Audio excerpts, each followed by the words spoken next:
सके। फिर कहा कि अब हमें ये बताइए कि फिर महादेव जी की अन्य है, पर भगवान के सामने जाकर अगर किसी ने एक आंख फिर कोई पूजा अभिषेक नहीं होगी। बहुत बड़ी बात बोलती है कि भगवान अपनी आंख के आंसू से जितने प्रसन्न होते हैं उतने शायद किसी पूजा और अभिषेक से हुए। आंसू से प्रसन्न हुई। ये रामेश्वरम महादेव है ना, ज्योतिर्लिंगों के ऐसे कल कथा आएगी। रामेश्वरम महादेव है।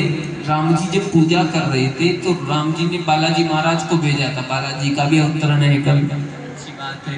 बालाजी महाराज की भी आएगी, रुद्र अवतार है। इससे बालाजी महाराज को भेजा कि जाओ शिवलिंग लेके आओ, बढ़िया सा शिवलिंग लेकर आओ जो बड़ा सुंदर हो, अच्छा हो। तो शिवलिंग लेने के लिए बालाजी गए। बालाजी को शिवलिंग लाने में देरी हो गई ना, तो वहां श्वेतवन की जो माटी थी, रेत से ही शिवलिंग बना दिया। पार्थिव शिवलिंग है वहां पे, पार्थिव शिवलिंग बना दिया राम जी ने। किसका? राम जी का नाथ कौन? महादेव। और महादेव का नाथ कौन? राम जी। एक दूजे के नाथ है। रामेश्वरम महादेव तुम कहा करो, रामनाथ महादेव कहा करो। बड़े प्रसन्न होंगे बोले वाला, क्योंकि राम जी का नाम आएगा ना।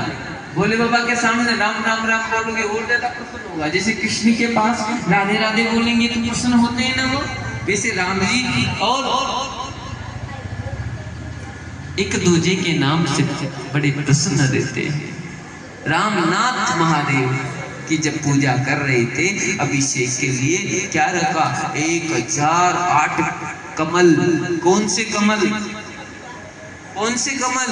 वहां हिमालय नील कमल, नील कमल 1008 मंगवाए कि 1008 नील कमलों से मैं क्या करूंगा? अर्चन करूंगा महादेव का। एक कमल चढ़ाया, ओम नमः शिवाय। फिर दूसरा, ओम नमः शिवाय।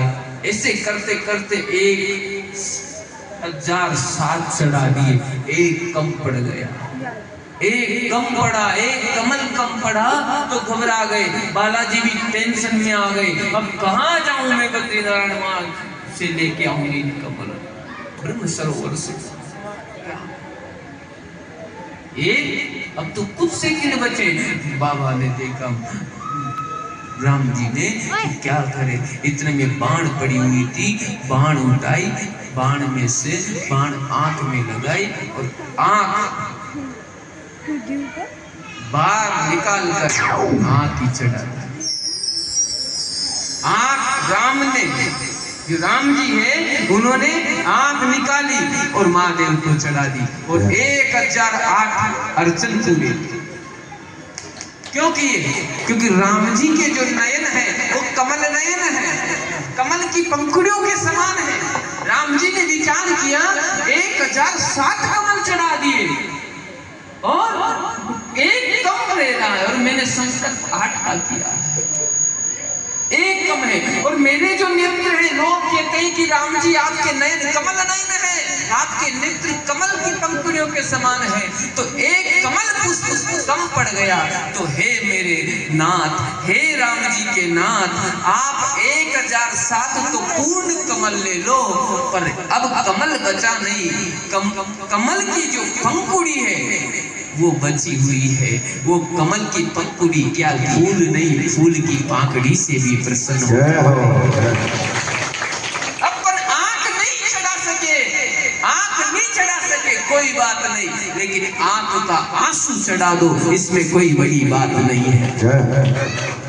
इतने पादरे नहीं पटकने अपन को भी आंख चढ़ाएंगे राम जी की तरह, नहीं, बस काम हो जाएगा।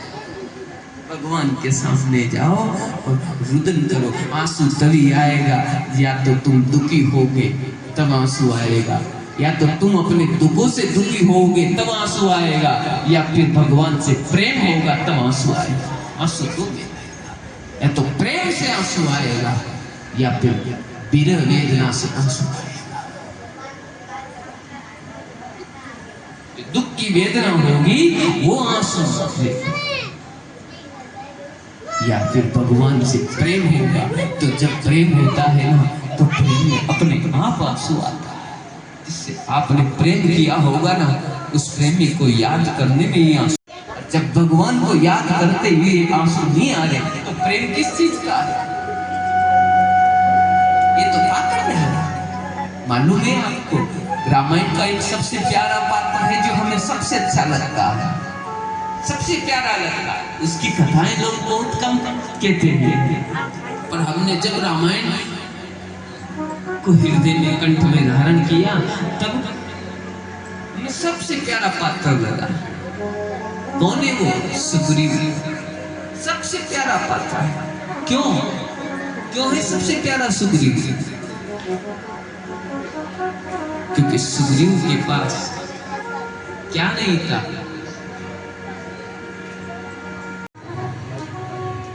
क्यों प्यारा था सुग्रीव?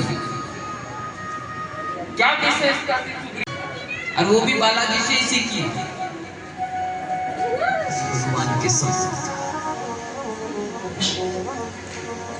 और ये राम जी से सीखा है।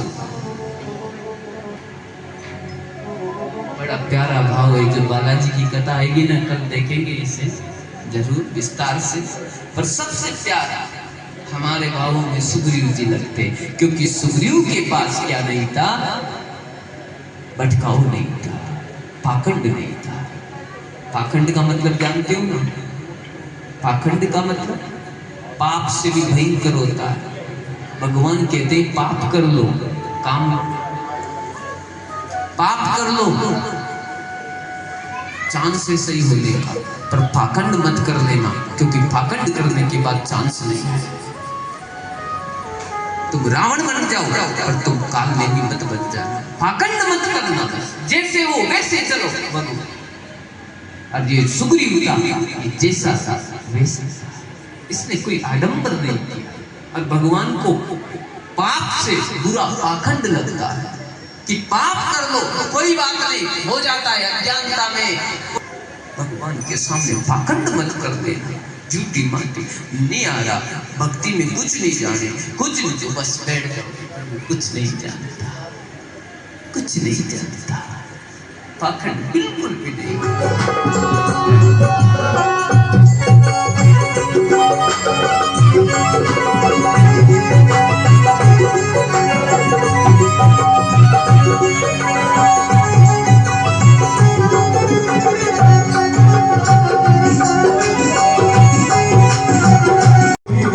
नागर बहुचन कारक लोनी पल छिद में होई चुनर में तो आई सजे आदमी। झूला लगा हुआ है मेरे मुरलीधर का, तो सावन का महीना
मैया